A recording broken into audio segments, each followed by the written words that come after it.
ونعوذ بالله من شرور أنفسنا ومن سيئات أعمالنا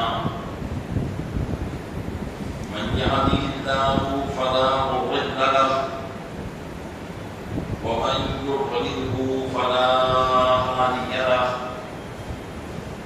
ونشهد أن لا إله إلا الله وحده لا شريك له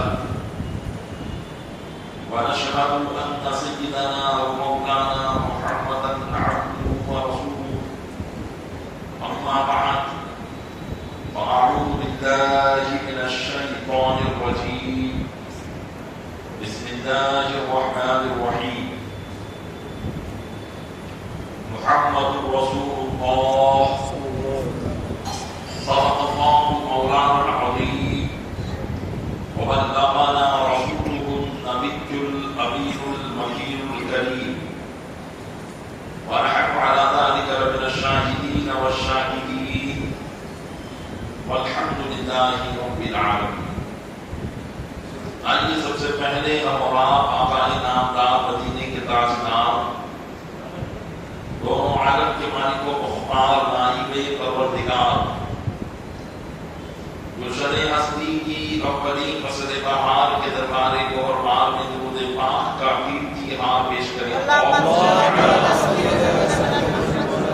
سیدنا شفیعنا نبینا مولانا محمد معدن الجود والکرم علیہ وبارک وسلم. عقیدت و محبت کے ساتھ ایک مرتبہ اور پڑھیں اللہم صلی علی سیدنا شفیعنا نبینا مولانا محمد معدن الجود والکرم علیہ وبارک وسلم کو بدے خضرا کے تصور کے ساتھ ایک مرتبہ اور پڑھیں سیدنا شفیعنا نبینا مولانا محمد معدن الجود والکرم منبع العلم والحلم والحكم وآلہ وأصحابہ وبارک وسلم صلاة وسلاما سرمدا دائما أبدا عليك يا رسول اللہ. تمام عاشقان رسول صلی اللہ علیہ وسلم کو ملاد النبی صلی اللہ علیہ وسلم کے ماہ مبارک کا چاند مبارک ہو.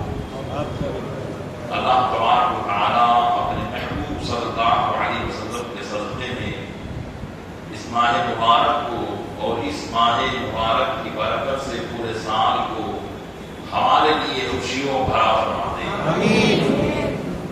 الحمدللہ عز و جل ہم اور آپ اپنے دستور کے مطابق اپنے آقا و مولا جناب احمد مصطفیٰ حضرت محمد مصطفیٰ ارواحنا فداء علیہ تحیت و ثناء صلی اللہ علیہ وسلم کی بارگاہ بے کسمانہ میں ان کے جشن ولادت کے موقع پر ان کی بارگاہ میں خراج عقیدت پیش کرنے کے لیے حاضر ہوئے ہیں.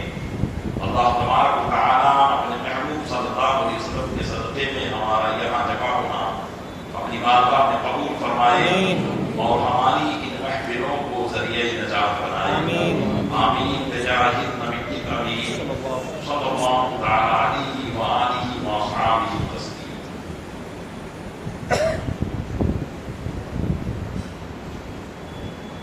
سرکار دو عالم نور مجسم فخر آدم و بنی آدم جناب احمد مصطفیٰ حضرت محمد مصطفیٰ صلی اللہ علیہ وسلم کی تعریف و توصیف کرنا یقیناً یہ باعث سعادت ہے. اللہ کے محبوب صلی اللہ علیہ وسلم کی نعت کا معنی ہوتا ہے تعریف کرنا اور اصطلاح میں نعت اسی کو کہا جاتا ہے جس میں نبی کریم صلی اللہ علیہ وسلم کی تعریف ہو. اب چاہے وہ تعریف اشعار کی زبان میں ہو یا وہ تعریف نظر میں ہو. نبی آپ نے جو تعریف سماعت کی نعت پاک سماعت کی وہ نظم میں جس میں باقاعدگی کے ساتھ ردیف یہ تمام قواعد و اصول کی پابندی کی گئی ہے، اور ایک ہے نبی کریم صلی اللہ علیہ وسلم کی نعت نظر کی زبان میں جو عام علماء کرام کی تقریر میں سماعت کرتے ہیں، یہ بھی رسول کریم صلی اللہ علیہ وسلم کی نعت ہی ہے۔ اور نبی کریم صلی اللہ علیہ وسلم کی نعت یہ وہ عظیم عبادت ہے کہ بس اللہ تبارک تعالیٰ نے یہ توفیق اور سعادت بخشی ہے کہ ہم اس نعت کو بیان کر رہے ہیں اور سن رہے ہیں، ورنہ آپ کی نعت کو بیان کرنے کے لیے کسی نے کہا ہے کہ پڑھنے کو نعت سید والا تبال کی، پڑھنے کو نعت سید والا تبال کی، وہ میں زبان چاہیے پروردگار کی۔ نبی کریم صلی اللہ علیہ وسلم کی نعت کوئی اتنی آسان اور عام نہیں ہے کہ ہر کوئی کر دے، بلکہ یہاں معاملہ یہ ہے کہ ذرہ برابر اگر آپ کی شان میں کوئی کمی پیدا ہوئی تو ہلاکت ہے، ذرہ برابر کوئی کمی پیدا ہوئی تو ہلاکت، زندگی کے سارے اعمال برباد ہیں۔ اور نعت کی اس محفل میں ذرہ برابر کوئی بے ادبی ہو گئی اور اللہ عز و جل کی بارگاہ میں ناپسند ہوئی تو تمام عبادتیں ریاضتیں سب برباد ہو جائیں۔ اور نبی کریم صلی اللہ علیہ وسلم کا نام پاک یہ یقیناً ہماری زبان اس قابل ہی نہیں کہ ہم اپنی اس زبان سے حضور کا نام لے سکیں، حضور کا نام اپنی زبان سے لے سکیں، یہ زبان اس قابل ہی نہیں ہے۔ کہ اللہ کا فضل ہے کہ اللہ تعالیٰ نے ہم گناہگاروں کی زبان سے بھی اپنے محبوب کے نام کو سننا پسند فرمایا ہے، ورنہ سرکار غریب نواز رضی اللہ تعالیٰ عنہ کے پیر و مرشد حضرت خواجہ عثمان ہارونی رضی اللہ تعالیٰ عنہ فرماتے ہیں، ہزار بار مشویت دہن سے مجھ کو غلام، ہزار بار مشویت دہن سے مجھ کو غلام، یعنی اگر ہم اپنے منہ کو ہزار مرتبہ مشک اور گلاب سے دھو لیں، اپنے منہ کو ہزار مرتبہ مشک اور گلاب سے دھو لیں، اس کے بعد نبی کریم صلی اللہ علیہ وسلم کا نام لے تو آپ فرماتے ہنوز نام تو گفتن کمال بے ادبیست، پھر بھی یا رسول اللہ آپ کا نام مبارک اس زبان سے جس زبان کو ہزار مرتبہ مشک اور گلاب سے دھویا گیا، اس زبان سے آپ کا نام لینا پھر بھی بے ادبی ہے۔ کیوں؟ اس لیے کہ نبی کریم صلی اللہ علیہ وسلم کی نعت تو وہ نعت ہے کہ خود خدا بند قدوس اپنے محبوب کی نعت کو بیان کرتا ہے۔ اعلیٰ حضرت نے اسی بات کو فرمایا کہ اے رضا خود صاحب قرآن ہے کرتا ہے غرور، اے رضا خود صاحب قرآن ہے کرتا ہے غرور، تجھ سے کب ممکن ہے پھر بدعت رسول اللہ کی۔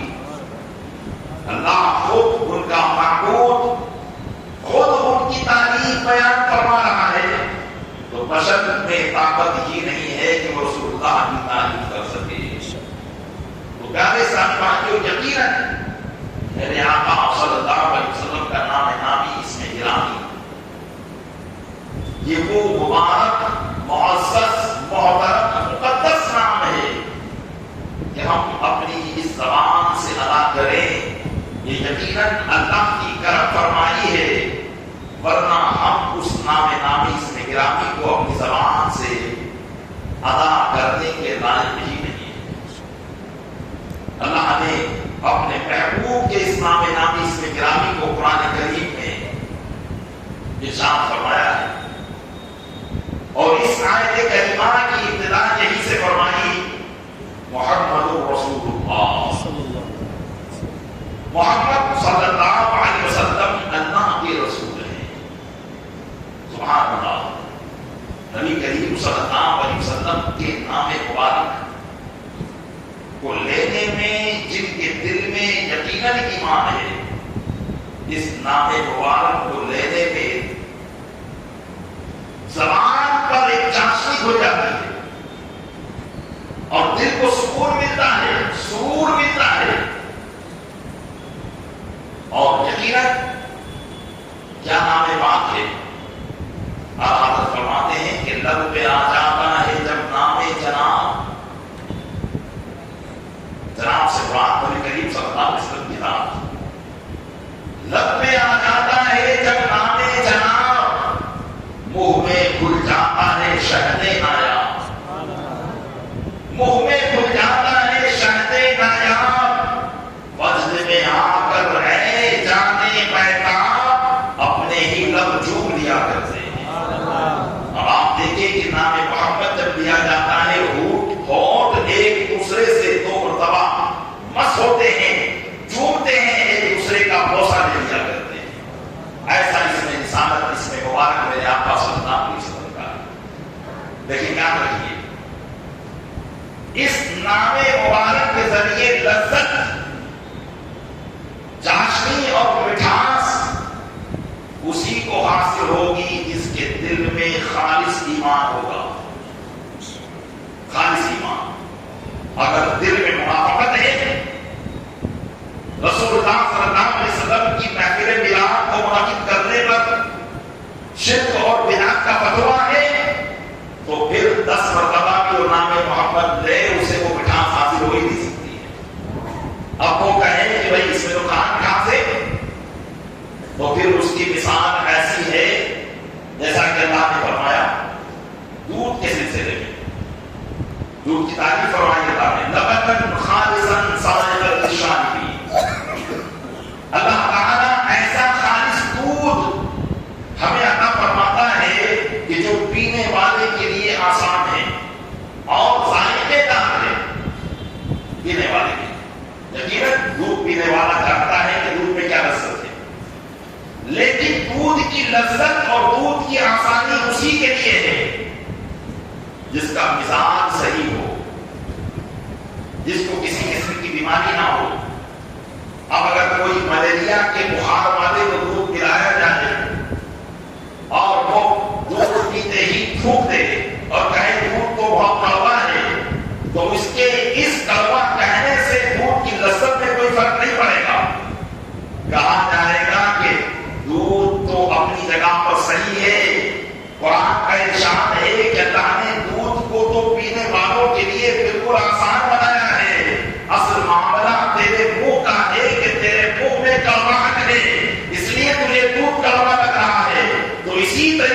جو میرے محبوب صلی اللہ علیہ وسلم کی تعریف کو برداشت نہیں کریں گے.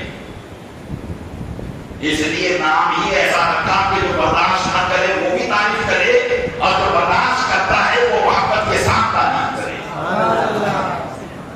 کفار مکہ نبی کریم صلی اللہ علیہ وسلم کی برائی کرتے تھے. اب وہ تو عربی جانتے تھے، ان کی مادری زبان عربی تھی، تو کبھی کچھ کہتے کبھی کچھ کہتے. تو ایک دن سب لوگ مل کر جمع ہوئے اور کہنے لگے کہ یار ہم ان کی تعریف کرتے ہیں، ہم ان کی برائی کرتے ہیں.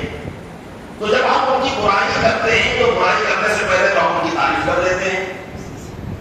جو کہ ہم کہتے ہیں محمد ایسے ہیں، محمد ویسے ہیں، محمد ایسے ہیں ویسے ہیں. تو جب ہم نے محمد کہا کیونکہ وہ عربی جانتے تھے، اس لیے ان لوگوں نے مشورہ کیا کہ ہم تو ان کی برائی کرنے سے پہلے تعریف کرتے ہیں پھر برائی کرتے ہیں، تو چلیے ہم ان کا نام مزمم رکھ لیتے ہیں. مزمم کا معنی ہوتا ہے جس کی بار بار برائی بیان کی جائے. ہم ان کا نام مزمم رکھ لیتے ہیں. تو اب جب وہ اپنے اندر آقا علیہ السلام کا ذکر کرتے برائی کے ساتھ، تو کہتے کہ مزمم نے ایسا کہا، معاذ اللہ جل جلالہ، اس نے ایسا کہا ویسا کہا. صحابہ کرام کو جب پتا چلا کہ یہ میرے آقا صلی اللہ علیہ وسلم کا نام مزمم رکھے ہوئے اور آپ کی تعریف سے بچنے کے لیے آپ کو محمد نہیں کہتے بلکہ مزمم کہتے ہیں، وہ صحابہ کرام نبی کریم صلی اللہ علیہ وسلم کی بارگاہ میں آئے اور عرض کرنے لگے یا رسول اللہ یہ مشرکین آپ کو مزمم کہتے ہیں. تو آقا صلی اللہ علیہ وسلم نے ارشاد فرمایا یشتمون مضمما وینحنون مضمما وانا محمد، کہ وہ تو کسی مضمم کی برائی کرتے ہیں، وہ کسی مضمم کو برا بھلا کہتے ہیں، میں تو محمد ہوں، میں تو محمد ہوں. تو میرے آقا صلی اللہ علیہ وسلم کا نام ہی ایسا اللہ نے رکھا کہ اگر کوئی تعریف کرنے کے بعد اگر کوئی ان کی برائی کرنا چاہے تو برائی کرنے سے پہلے اسے اس کی تعریف کرنی پڑے گی. برائی کرنے سے پہلے ان کی صفات کو بیان کرنا پڑے گا. برائی کرنے سے پہلے یہ بیان کرنا پڑے گا کہ وہ ذات جس کی بار بار تعریف کی جائے. تو جب کوئی عربی جانتا ہوگا وہ پہلے کہے گا کہ تم محمد کہہ رہے ہو اور بعد میں برائی کر رہے ہو، بڑے بے وقوف ہو. پہلے تو تعریف کرتے ہو پھر برائی کرتے ہو. پہلی بات سچ مانے کہ دوسری بات سچ مانے، یا تو پہلے جھوٹ بول رہے تھے یا آپ جھوٹ بول رہے تھے. جب محمد کہہ دیا تو تم نے سچ بولا. اگر وہ سچ تھا تو یہ جھوٹ ہے، اور اگر یہ جھوٹ ہے تو وہ سچ ہے.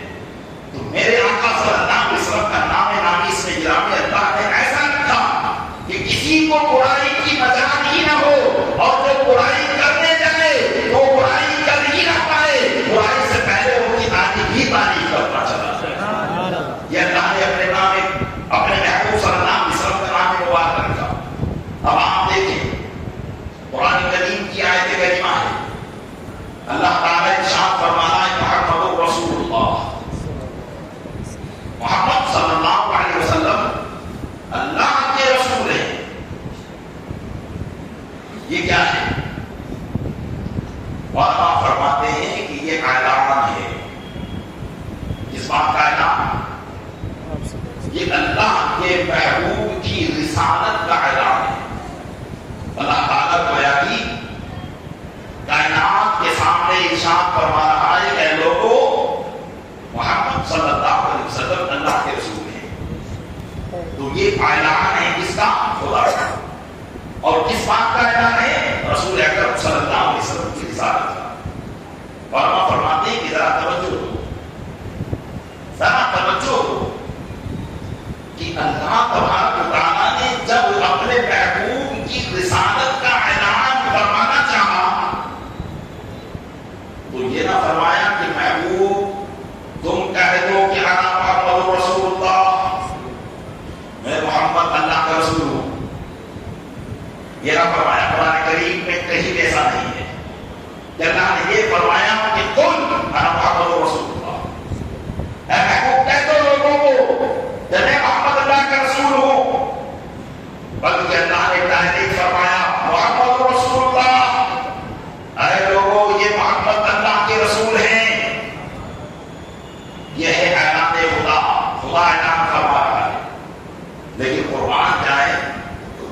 جب اللہ تبارک و تعالیٰ کو اپنی وحدانیت کا اعلان کرانا ہوا، لوگوں کے سامنے یہ بتانا مقصود ہوا کہ میں ایک ہوں، تو اللہ نے یہ نہیں فرمایا اللہ احد، میں اللہ ایک ہوں، یا یہ نہیں فرمایا اللہ احد اے لوگوں سن لو اللہ ایک ہے، بلکہ اللہ نے فرمایا قل هو اللہ احد، اے محبوب آپ فرمائیں کہ اللہ ایک ہے، آپ فرمائیں کہ اللہ ایک ہے، تمہاری باری جب آئے گی اعلان تمہارا ہوگا تو میں کہوں گا کہ محمد اللہ کے رسول ہیں، اور جب میری وحدانیت کا اعلان ہوگا تو تم کہو گے کہ اللہ ہے۔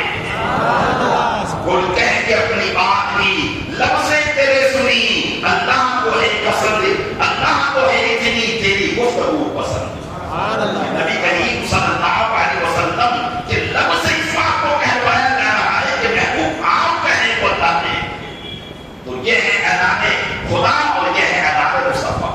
اور دوسری بات کیا دیکھیے، محمد رسول اللہ، ہم کلمہ طیبہ پڑھتے ہیں، کلمہ طیبہ ہر مسلمان کو یاد لا الہ الا اللہ محمد رسول اللہ، یہ کلمہ طیبہ جنت کی چابی ہے، جس نے صرف دل سے یہ پڑھ لیا جنت میں داخل ہو جائے گا۔ اللہ کا فضل ہے کہ اللہ نے ہمیں کلمہ طیبہ پڑھنے والا بنایا ہے، اس گھر میں پیدا کیا کہ جس گھر میں ہمارے ماں بھی کلمہ پڑھنے والی ہے اور ہمارے والد بھی کلمہ پڑھنے والے ہیں، یہ اللہ کا کتنا بڑا فضل ہے۔ یہ کلمہ طیبہ ہمیں ماں اور باپ کی گود سے مل گیا، تو اس کلمہ طیبہ کو پڑھ کر آدمی مسلمان ہوتا ہے، اور یہ کلمہ طیبہ محمد رسول اللہ کو ہے، یہ کلمہ طیبہ کا جز ہے۔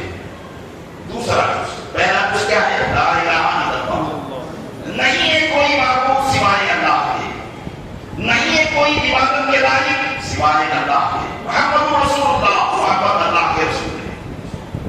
اور علماء فرماتے ہیں کہ جہاں دیکھیے کہ ایک اعلان خدا اور ایک اعلان مصطفیٰ، ایک اعلان خدا اور ایک اعلان مصطفیٰ، تو یہاں نبی کریم صلی اللہ علیہ وسلم کا اعلان پہلے، نبی کریم صلی اللہ علیہ وسلم کا اعلان پہلے ہے نا، کیونکہ یہ کس نے کہا کہ اللہ کے سوا کوئی معبود نہیں؟ کس نے کہا؟ ہمارے آقا صلی اللہ علیہ وسلم نے۔ تو آپ کا اعلان لا الہ الا اللہ اور خدا کا اعلان محمد رسول اللہ، نبی کے اعلان کو پہلے اللہ کے بارے میں اور رسول کے اعلان اور اللہ کے اعلان کو بعد میں ذکر کیا گیا۔ محمد رسول اللہ، محمد اللہ کے رسول ہیں، اور آپ فرماتے ہیں کہ یقیناً اللہ اپنے محبوب سے بڑی محبت کرتا ہے۔ اللہ عز و جل اپنے محبوب سے جیسی محبت کرتا ہے کہ اہل سنت و جماعت کو بتانے کی ضرورت ہی نہیں ہے۔ اس محبت کا اظہار شب معراج ہوا اور پتا چل گیا کہ کلیم اور حبیب میں فرق کیا تھا۔ کلیم وہ ہے جو کہے کہ رب تیرا دیدار کرا، اور رب کہے لن ترانی، تم ہرگز نہیں دیکھ سکو گے، اور حبیب وہ ہے کہ محبوب اپنے بستر پر آرام کر رہا ہو اور رب جبرائیل کو بھیجے اور فرمائے کہ کہہ دو کہ اے محبوب اللہ تمہاری زیارت کا مشتاق ہے۔ یہ ہے حبیب، تو کیسی محبت ہے؟ نہ حبیب کو، نہ حبیب نے محب کو، نہ حبیب کا محب سے کہیں ایسا پیار دیکھا جیسا پیار اللہ اور اس کے محبوب میں۔ تو پتا کہ ہم کو بتانے کی عادت ہے ایسی محبت، تو اللہ تبارک و تعالیٰ نے اپنے ہی ذکر کے بعد اپنے محبوب کا ذکر کیا ہے، لیکن قاعدہ محبت کا یہ ہوتا ہے کہ محبوب کا ذکر پہلے کیا جاتا ہے، بعد میں حبیب کا ذکر ہوتا ہے۔ لیکن آپ دیکھیں اذان میں تو اللہ اکبر، اللہ اکبر، اشہد ان لا الہ الا اللہ، پھر اشہد ان لا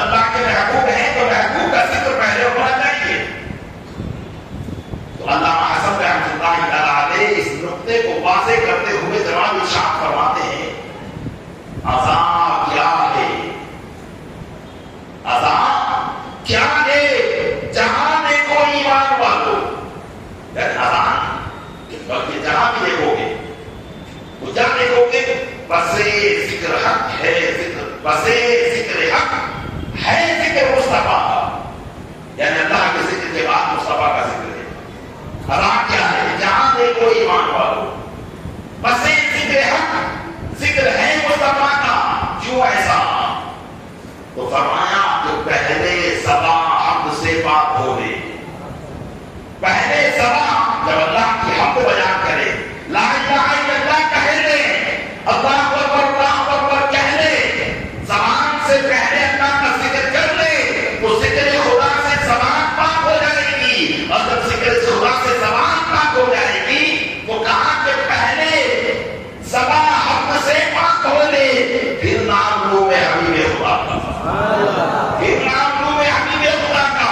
تو اللہ نے اپنے ذکر کے بعد اپنے محبوب کا ذکر اس لیے رکھا کہ محبوب کا نام کر لینا ہو تو پہلے میری حمد کے ذریعے اپنی زبان کو پاک کر لو، پھر میرے محبوب کا نام اپنی زبان سے ادا کرو۔ تو اس لیے کہا لا الہ الا اللہ محمد رسول اللہ صلی اللہ علیہ وسلم۔ تو میں عرض کر رہا تھا کہ ہمارے آقا صلی اللہ علیہ وسلم کا نام نامی اس میں گرامی، آپ کی ذات جیسی ہے ویسا ہی نام ہے۔ آپ کی ذات کیسی ہے؟ آپ کی ذات کیسی ہے؟ آپ کی ذات ہر عیب سے پاک ہے، آپ کی ذات ہر عیب سے پاک ہے، کوئی عیب نبی کریم صلی اللہ علیہ وسلم میں نہیں ہے۔ جو میرے آقا صلی اللہ علیہ وسلم پر عیب لگانے کی کوشش کرتے ہیں، آپ دیکھ لینا دنیا ہی میں ان کی تباہی و بربادی ہے، آخرت تو خطرناک ہے، لیکن دنیا کے اندر تباہ و برباد ہو جائیں گے وہ۔ ایسی ذات اللہ نے اپنے محبوب کی بیعت پیدا فرمائی ہے۔ ہاں، جو انصاف کی نظر سے دیکھتے ہیں، چاہے وہ اپنے ہو یا غیر ہو، انہوں نے بھی نبی کریم صلی اللہ علیہ وسلم کی تعلیموں کو بیان کیا ہے۔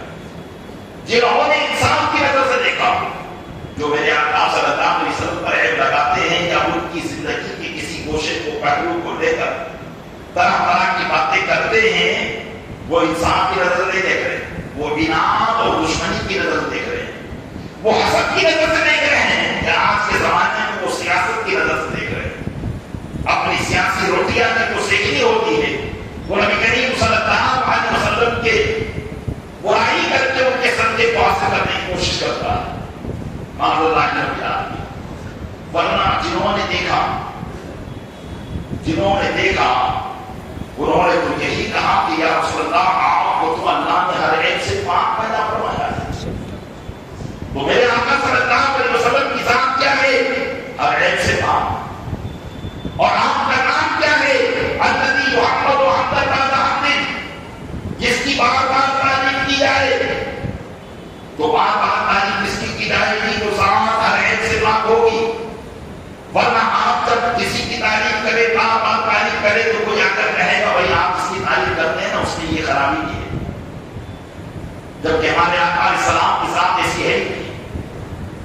ان کی پوری سیرت مبارکہ کا، ان کے عادت و اقدار کا، ان کے اسوہ حسنہ کا، ان کے اخلاق و کردار کا اگر نظر عمیق سے مطالعہ کرے اور انسان کی نظر سے دیکھے تو وہ یہی کہے گا کہ رخ مصطفیٰ ہے وہ آئینہ، کہ اب ایسا دوسرا آئینہ نہ کسی کے وہم و خیال میں، نہ دکان میں آئینہ ساز میں، وہ میرے آقا صلی اللہ علیہ وسلم کی ذات ہے۔ تو آپ کی ذات جس طریقے سے پاک، ویسا ہی آپ کا نام ہے۔ کوئی ہمارے باکسوں کے نام اچھے ہوتے ہیں لیکن ذات ویسی نہیں ہوتی، اس لیے کہا جاتا ہے کہ آپ نام تو کتنا اچھا ہے، کام دیکھو کیسے ہیں، لیکن آقا صلی اللہ علیہ وسلم کی جیسی ذات ہے ویسا ہی نام ہے، جیسی ذات ویسا ہی نام، اور آپ کا نام آپ کی تعریف کو بیان کرتا ہے۔ اسی لیے صحابہ کرام علیہ رضوان نبی کریم صلی اللہ علیہ وسلم کی بارگاہ میں جب حاضر ہوتے تو آپ کی نام کو بیان کرتے تھے۔ یہ نام کہیں ملت نہیں ہے بلکہ صحابہ کا طریقہ ہے۔ ایک مرتبہ نبی کریم صلی اللہ علیہ وسلم جنگ تبوک سے واپس تشریف لائے مدینہ منورہ میں،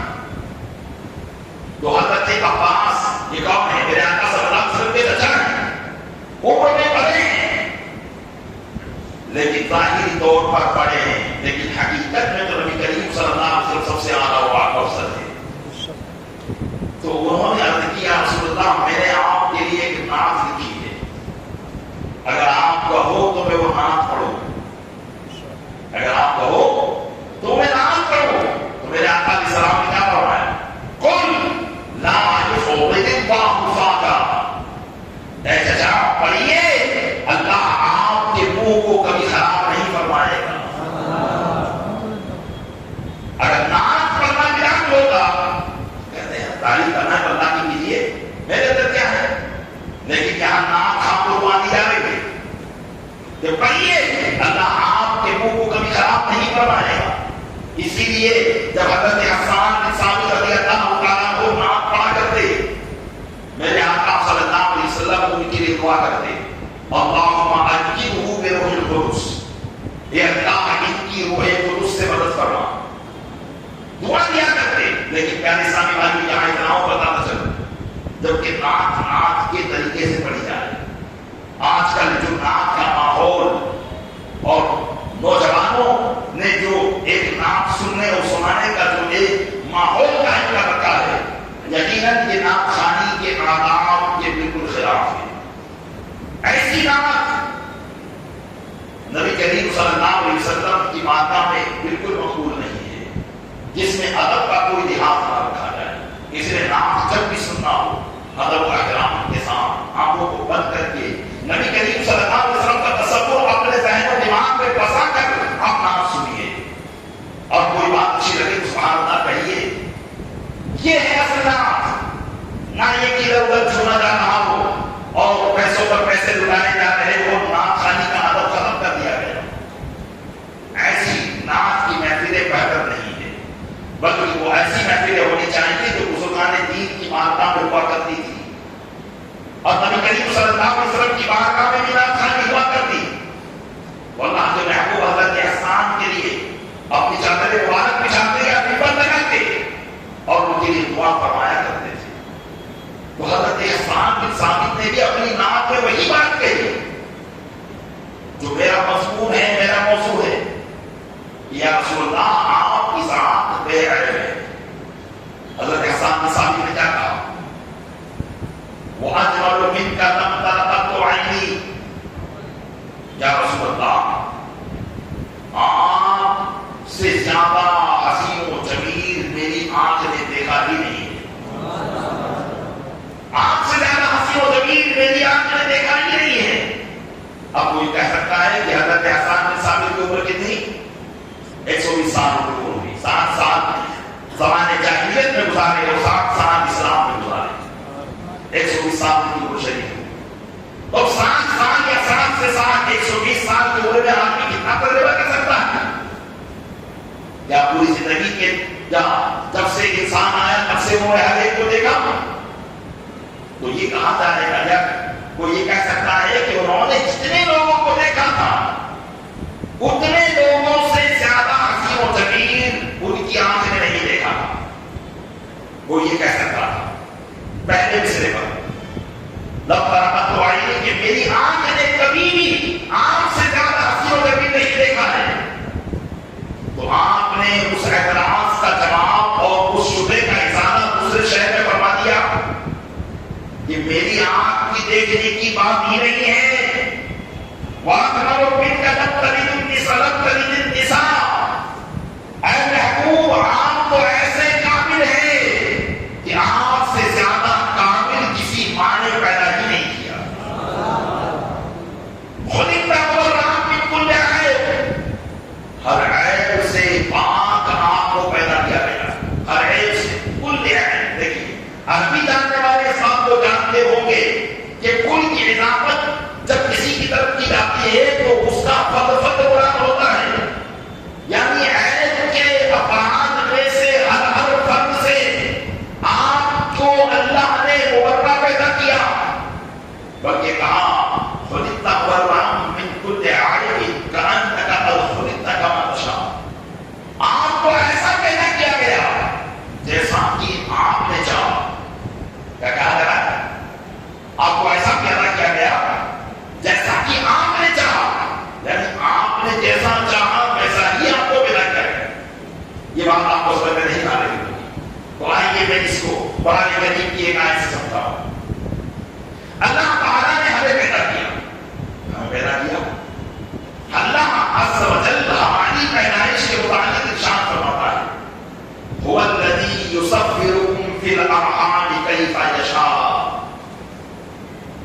والذی یصورکم فی الارحام کیف یشاء، وہی ذات ہے جس نے ماؤں کے رحموں میں، شکل و صورت کہاں بنتی ہے؟ ماں کے پیٹ ہی میں بن جاتی ہے. وہی ذات ہے جس نے ماؤں کے پیٹوں میں رحموں میں جیسی چاہی ان کو صورت عطا فرمائی، جیسا اس نے چاہا، جیسا رب نے چاہا ویسی صورت عطا فرمائی. کما یشاء، یہاں یشاء یعنی جیسا اللہ نے چاہا ویسی صورت عطا فرمائی. کسی کو گورا، کسی کو کالا، کسی کو خوبرو، کسی کو کمتر، کسی کو لمبا، کسی کو ٹھیکرا، جیسا اس نے چاہا تمہیں شکل و صورت عطا فرمائی. تو رب عز و جل فرما رہا ہے کہ جیسا اس نے چاہا ویسی تم کو صورت عطا فرمائی. لیکن یہاں دیکھیے حضرت حسان بن ثابت کیا کہہ رہے ہیں؟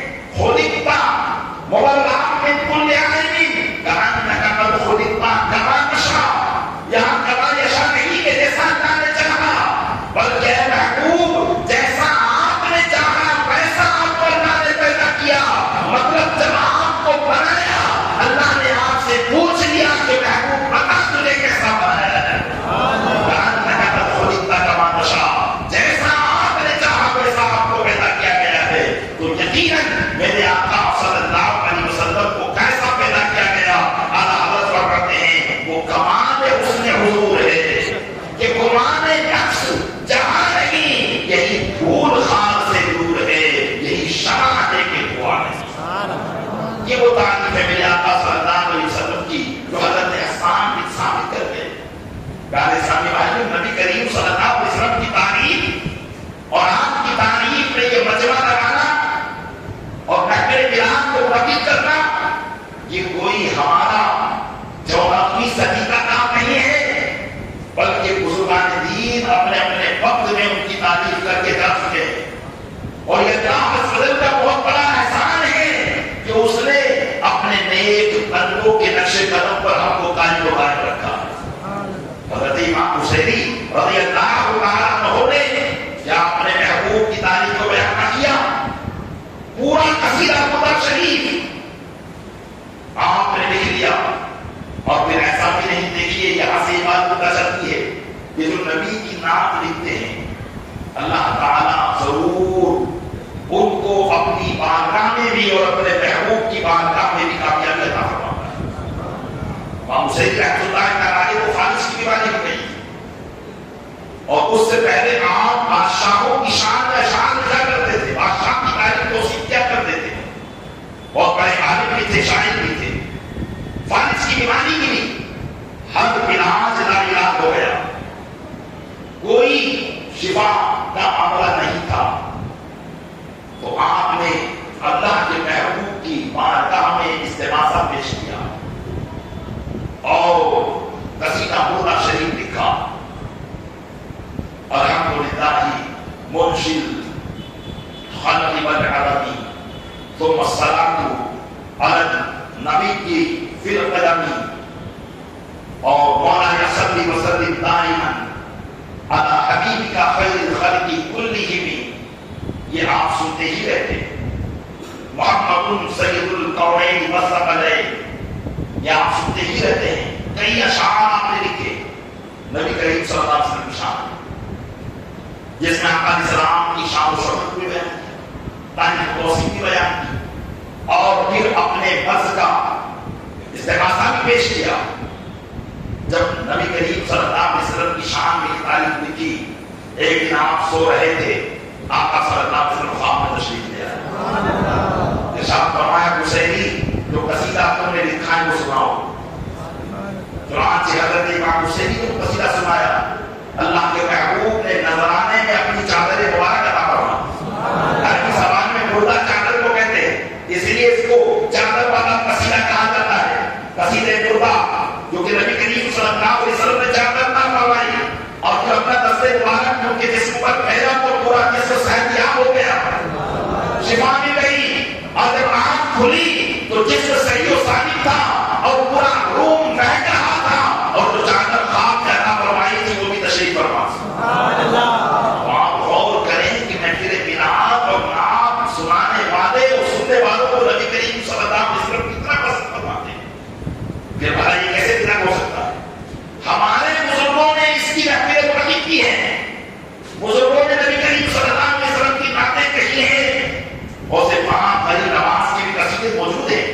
انہوں نے نبی کریم صلی اللہ علیہ وسلم کی تعلیمات بیان کی ہے. بڑے بڑے بزرگ علامہ جامی رحمۃ اللہ علیہ کا کلام ہم سنتے رہتے ہیں. یہ تمام وہ طریقہ ہے کہ جو ہمارے بزرگان دین کا ہے، اور ہم اپنے بزرگوں کے نقش قدم پر چلتے ہوئے اپنے محبوب صلی اللہ علیہ وسلم کی تعلیم و توصیف کو بیان کر رہے ہیں. اور تعلیم و توصیف یقیناً اس کی جاتی ہے جو تعلیم و توصیف کے لائق ہو. اور تعلیم و توصیف کے لائق وہ ہوتا ہے جو ہر عیب سے پاک ہوا کرتا ہے. اور ہمارے آقا صلی اللہ علیہ وسلم ہر عیب سے پاک ہے. ان کے جسم کا عضو حصہ حصہ ہر عیب سے پاک ہے. چاہے وہ کانے مبارک ہو، چاہے وہ چشمانے مبارک ہو، چاہے وہ بینیے مبارک ہو، چاہے سینے اقدس ہو، چاہے دستے مبارک ہو یا قدمین شریفین ہو، سب کے بالے مبارک سے لے کر ناخن مبارک تک ہر حصہ نبی کریم صلی اللہ علیہ وسلم کا عیب سے پاک ہے.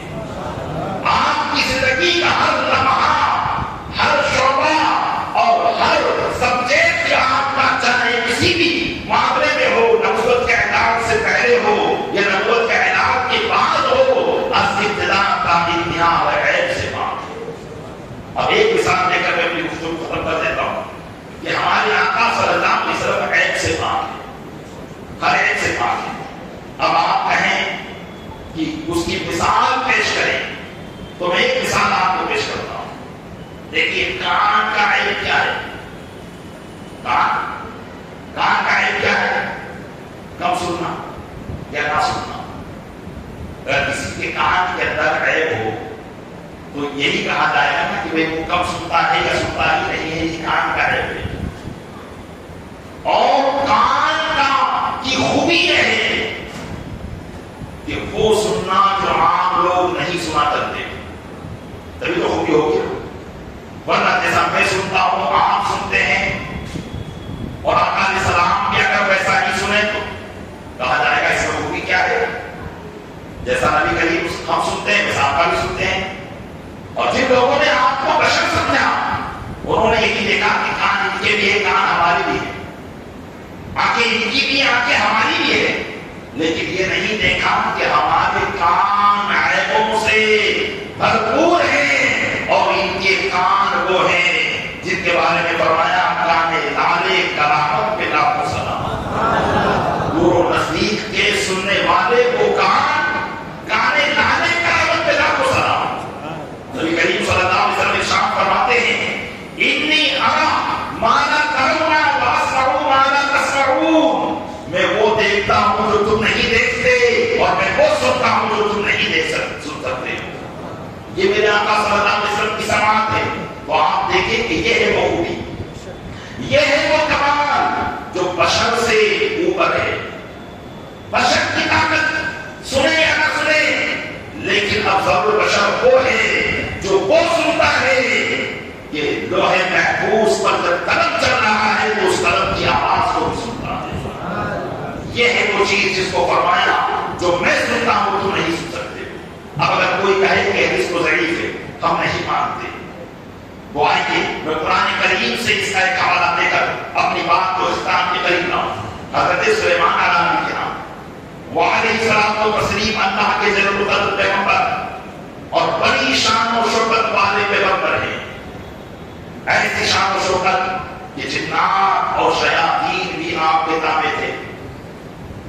ہواؤں پر آپ کا حکم چلتا تھا.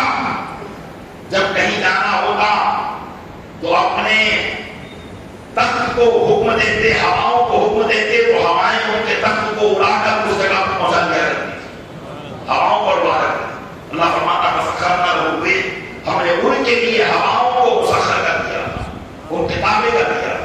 تو ایک مرتبہ آپ ہواؤں میں اڑتے چلے جا رہے تھے اپنے تخت کے ساتھ، اور تخت پر ان کے تمام سپاہی، تمام جتنے بھی ہوتے تھے موجود ہوا کرتے تھے. اتنی شان و شوکت کے مالک تھے آپ. ایک مرتبہ تخت پر اڑتے اڑتے خیال آیا کہ یقیناً جیسی شان اللہ نے مجھے عطا فرمائی ایسی شان کسی اور کو عطا نہیں فرمائی ہوگی. دل میں یہ خیال آنا تھا کہ تخت ٹیڑھا ہو گیا، تخت ٹیڑھا ہو گیا. آپ نے فرمایا استقیم ایھا العرش تخت سے آواز آئی وَاسْتَقِمْ قَلْبَكَ، اے سلیمان اپنے دل کو سیدھا کر لو. دیکھیے ان پیغمبران نظام کی شان بڑی دوبارہ ہوتی ہے. ذرا برابر بھی اگر کوئی معاملہ ہوتا ہے اللہ فوراً کو ادھر پہ کر دیتا ہے. دل کے اندر خیال آیا گا اپنے آپ کو اچھا لگانے کا.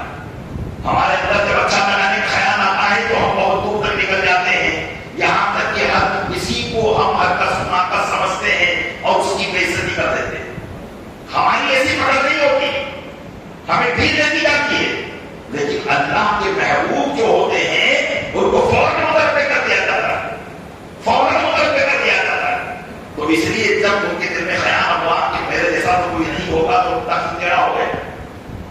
آپ نے کہا تخت سیدھا ہو جا، تو تخت نے کہا آپ اپنے قلب اندر کو سیدھا فرما دیجیے. دل میں جو خیال آیا ہے یہ اللہ کو پسند نہیں ہے. فوراً اللہ نے اپنے نبی حضرت سلیمان کی اصلاح فرما. اور یہ اللہ کی شان ہے کہ وہ اپنے محبوبوں کو کبھی بھی عیب دار نہیں ہونے دیتا ہے.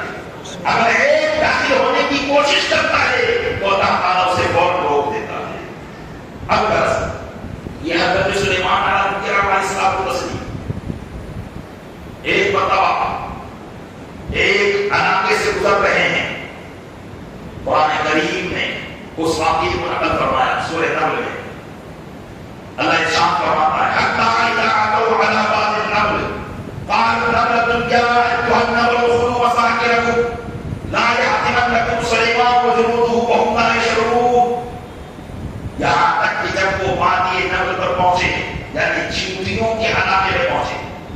جن کے علاقے میں چیونٹیوں کے علاقے میں پہنچے تو جو چیونٹی کی سردار تھی اس نے کہا یا ایھا النمل ادخلوا مساکنکم، اے چیونٹیوں اپنے اپنے گھروں میں داخل ہو جاؤ. سلیمان کا لشکر آ رہا ہے، اپنے اپنے گھروں میں داخل ہو جاؤ. لا یحطمنکم سلیمان وجنودہ وهم لا یشعرون، کہیں سلیمان اور اس کا لشکر تمہیں کچل نہ ڈالے اور تمہیں خبر نہ ہو، اس لیے تم اپنے اپنے گھروں میں داخل ہو جاؤ. یہ چیونٹی نے کہا. اور کرے اگر چیونٹی ہمارے کان کے پاس بھی آ کر بیٹھ جائے اور کچھ کہے تو ہم سمجھیں گے ہمیں کچھ سنائی دے گا. یہ ہے ہماری قوت سماعت، یہ ہے ہماری سننے کی طاقت. لیکن نبی کے سننے کی طاقت کیا ہے؟ تفسیر میں آتا ہے کہ جب چیونٹی نے کہا تو جس چیونٹی نے کہا حضرت سلیمان علیہ السلام اس چیونٹی سے 4.5 کلومیٹر دور تھے. کتنے دور تھے؟ 4.5 کلومیٹر دور تھے. اور حضرت سلیمان علیہ السلام نے چیونٹی کی وہ بات وہیں سے سن لیا. قرآن فرماتا ہے فتبسم ضاحكا من قولها، تو حضرت سلیمان مسکرانے لگے اس کی بات سے. اس کی بات سے؟ چیونٹی کی بات سے مسکرانے لگے. قرآن فرماتا ہے، قرآن فرماتا ہے کہ چیونٹی کی بات سے مسکرانے لگے. پیارے اسلامی بھائیو غور کرے پیغمبر کی سماعت کا، ایک نبی کی سننے کی طاقت کا. ایک وہ چھوٹا سا جانور جس کو ہم اگر کان کے پاس بھی بٹھا لیں تو نہ تو اس کی بھڑک ہم سن سکے نہ ہم اس کی آواز سن سکے.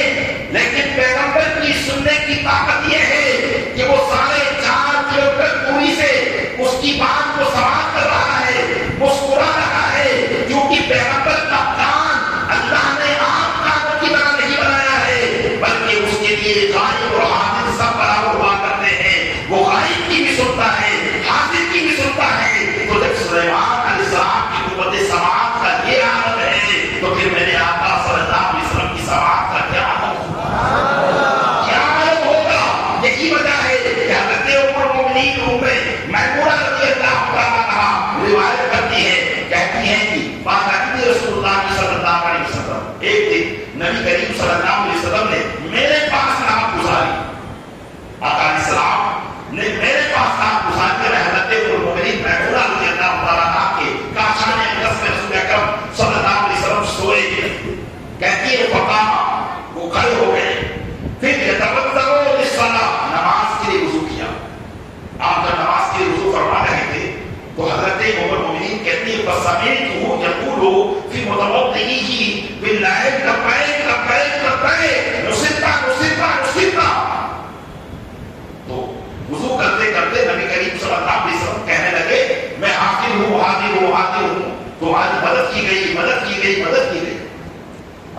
مومنین کہتی ہے کہ میں نے کہا یا رسول اللہ یہاں تو کوئی موجود ہی نہیں ہے، آپ کس کو لبیک کہہ رہے ہیں، آپ کس کو کہہ رہے ہیں کہ تمہاری مدد کر دی گئی؟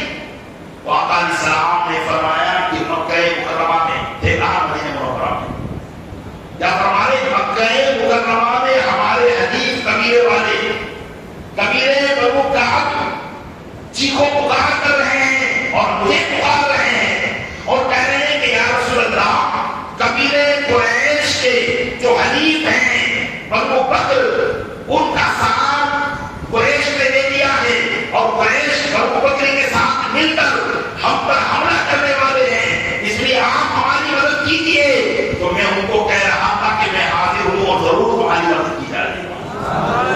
مدینہ منورہ میں بیٹھ کر 500-450 کلومیٹر دوری پر بیٹھ کر قبیلہ بنو کعب کی بات کو آپ سماعت کروا رہے ہیں اور ان کی فریاد کے لیے ارشاد کروا رہے ہیں کہ میں ضرور تمہاری مدد کروں گا، میں ضرور تمہاری مدد کروں گا، ٹینشن مت لو۔ تو پھر ہم کیوں نہ کہیں کہ فریاد امتی جو کرے حال سال میں ممکن نہیں کہ خیر بشر کو خبر نہ ہو۔